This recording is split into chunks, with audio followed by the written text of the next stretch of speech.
In today's extra bonus video, I'm going to be talking about some Moroccan beauty and hygiene products that we've been exploring since we got here. To start off, I have this stick that's wrapped up in, I don't know if it's long leaves or bark, we couldn't really get a straight answer, but some sort of plant matter.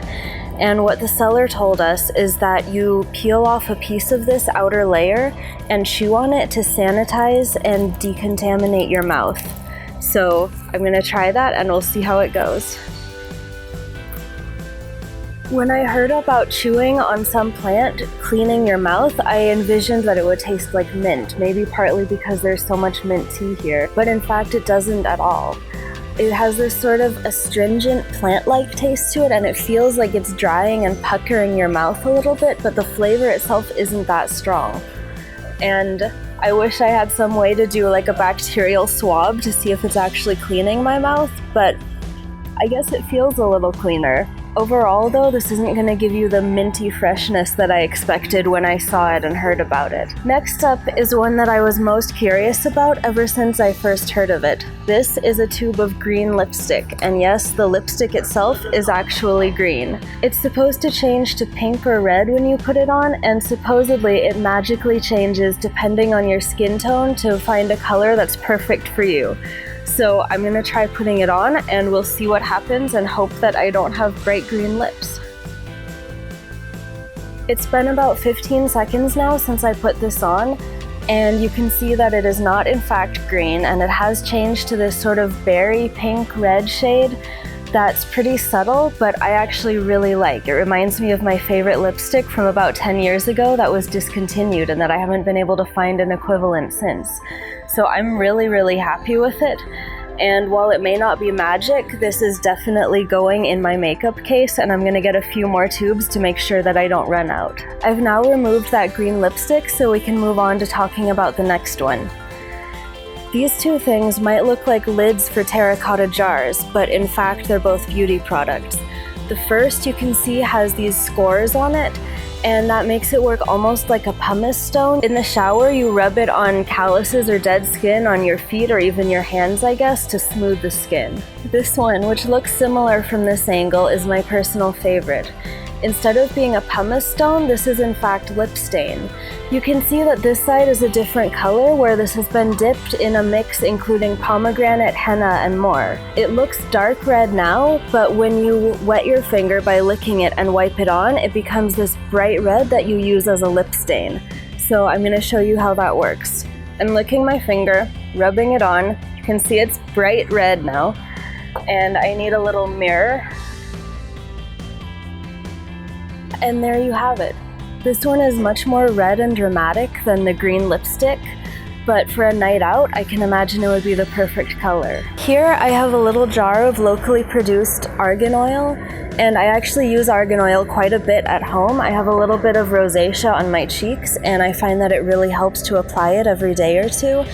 But here they recommend using it as a makeup remover, so I'm going to try to use it to get some of this off my fingers, and we'll see how that goes. Unfortunately, that is not working at all. A tiny bit of it came off, but most of the stain is still on my fingers, so I'm just going to be careful not to touch my clothes. Here's an embarrassing story about us being ignorant while traveling. When we first got here, we needed to buy shampoo, toothpaste, soap, other things that we didn't want to bring with us in our carry-on. And so we got to the souks and saw all these places with baskets of little soaps out front. And so we stopped at one, smelled them all, and picked this nice little rose-smelling soap. And for a day and a half, tried to use this to shower and wash our hands. Now, I've used soaps before that don't really make a lot of bubbles, but I expected there to be something, some feeling of cleaning yourself, and there was nothing. If you can imagine showering with a block of wax, that was what it felt like. And it turns out that this is not in fact a bar of fancy little handmade soap. Instead, it's meant to be perfume that you can use either on your body or to scent your clothes or drawers by sticking it in your suitcase or your closet or wherever you want your things to smell nice. It also turns out that the cheap ones that you can find for about $1 or 10 dirhams in front of many of the stalls in the souks are pretty low quality, and that's why this felt like wax. The way you're supposed to apply this is by rubbing it on your wrists, And when I do that with this one, there's a tiny hint of rose smell, but almost nothing comes off. It doesn't do much, and the smell fades really quickly. Instead, what you want to get are these chunks of fancier ones, which are much higher quality and have a more intense smell. We got these in amber and musk. When you rub one of these on your skin, yeah, I'd say that's about 3 to 4 times as strong, and you can even see that little bits of it are coming off because the product is actually rubbing off onto my skin instead of just acting like a block of wax. But again, this big one was about $1 for the whole thing, whereas these little ones were around $3 each. So you'll pay more for the higher quality stuff, but it's absolutely worth it. Since it turns out that this perfume is not in fact soap, we had to find out what soap actually is here in Morocco. And this is what we discovered. This doesn't look at all like what I normally think of as soap. It's this dark brown, almost caramel looking, sort of sticky paste. It's hard to describe the consistency here. You can see it's pretty soft and it sticks to my finger, but it's not actually sticky in the sense that it doesn't stick your fingers together. Ever since we discovered this and started using it, I've been using it at every opportunity. I use it to wash my hands all the time. I use it in the shower for a full body soap, and I've even been using it as shampoo about every second or third time that I wash my hair. On your skin, it leaves you feeling kind of waterproof. Not in an oily way, there's no oily residue at all, but the water just sort of beads up on your skin. And my hair, when I use it, ends up feeling really silky smooth, in fact better than when I use super fancy conditioners at home. In other words, I'm absolutely in love with this stuff, and I wish so much that it were possible to take several big jars of it with on the rest of our adventures, but unfortunately because of the whole gels and liquids in your carry-on thing, that's going to be a challenge. One of the challenges when you're shopping in the busy souks is assessing how something is going to work for you when you get out of there. I got this jar of moisturizer that's scented with Berber cactus, and when I was in the stall in the souk, it smelled amazing and just delicate. And as soon as I got it back here and opened the lid, it was like, whoa. It was just really strong, almost overpowering, and I have to use just a tiny, tiny bit at a time. But with that said, it does leave my skin feeling really nice. And so what I'm thinking about doing it is just cutting it with my current unscented face cream and using a half and half mix, because otherwise the smell is just too strong for my taste. This clay face mask, on the other hand, smelled amazing in the souks and smells just as amazing once I got it back here. This particular jar of clay is scented with rose and orange oil, but there are several others in several different scents, and they all smelled amazing. I haven't tried this one yet, but I am going to go do that momentarily, so stay tuned to see how that works out. Last but definitely not least of this set of stuff that we've gotten in Morocco so far is Kohl powder to use as eyeliner. Now the powder came in this little jar that just has an eye on it and some writing in Arabic. I poured it from the jar into this Kohl bottle, which is in 3 parts.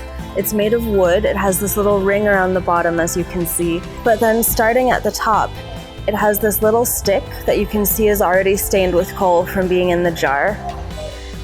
And then what amounts to a lid, the lid, and then the base of the bottle, which is full of Kohl powder. What you do here, and I've tried this a couple times before, but I'm still no expert at it, is you take this wood stick, dip it in some water.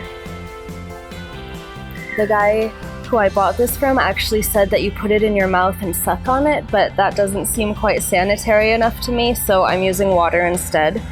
Then you dip it in the Kohl powder, and then you actually use this stick to apply it to your eyes. So I'm gonna give that a shot. This will be the 3rd time I've ever tried to do it, so let's see how this goes. As you can see, I was successful in not stabbing my eyes out with this stick, which I count as a win. The tricky part about this for me is that usually when I use eyeliner, I only apply it on the waterline, and this I can barely get to stick to the waterline at all. Instead, it's great for smudging around the eye. If you're going for a smoky look, maybe for a night out, I can imagine this would be perfect. And it might well be possible to get it done more tightly and keep it to the waterline and just the lash line. but I am by no means an expert with this stick. And so on me, a lot of this smokiness was unintentional, but I feel like it works, and there are certain cases in which I would actually want this look. So this is a great tool to have in your makeup arsenal for those times. Now that you've seen the uses of almost everything on this table, I'm gonna take this mask in and try it out for the first time, and we'll get to see together how that goes. I just washed my face, it's all wet, and I'm gonna apply this mask now. In this jar, it's incredibly thick. I'm not sure if it's meant to be that strong or if it got dried out, but I'm gonna add some extra water so that it's possible to apply. So now I have this nice pasty clay, and here goes.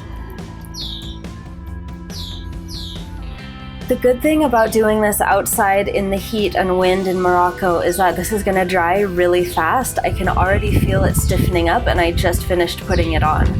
The bad news is that the wind was blowing my hair into my face the whole time, so as you can see, I have mask all in my hair, so please just ignore that. That part would have been infinitely easier if I had done this inside. I've just finished washing the mask off my face and out of my hair. And while it was on, I felt it doing a really nice job of tightening without feeling like it was super drying my skin out. And then once I washed it off, I mean, like probably every woman, or at least most women, I'm insecure about my skin. I hate being on camera without makeup on, and right now, this is just my bare skin. All I have on is the leftover Kohl and lipstick from the demonstration earlier, and honestly, I'm pretty happy with it. I feel like this mask did a really good job of tightening and shrinking my pores without leaving my skin feeling tight and dry.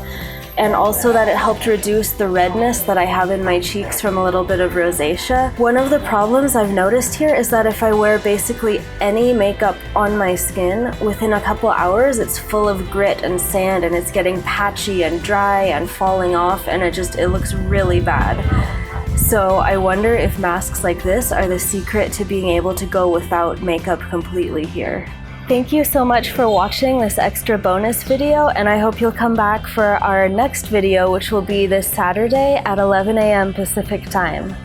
If you know any other Moroccan beauty secrets or products that I should try out while we're here, please let me know in the comments. I'm having so much fun experimenting with these, and I would love to hear about more. To keep up with the rest of our travels and our adventures around the world, check out our website at escapevisa.com. The link will be in the description below. You'll also find a link there to our Instagram account, and also to a place where you can sign up for our weekly newsletter to make sure you never miss one of our videos or blog posts. Thanks again for watching, and I can't wait to see you next time. Bye.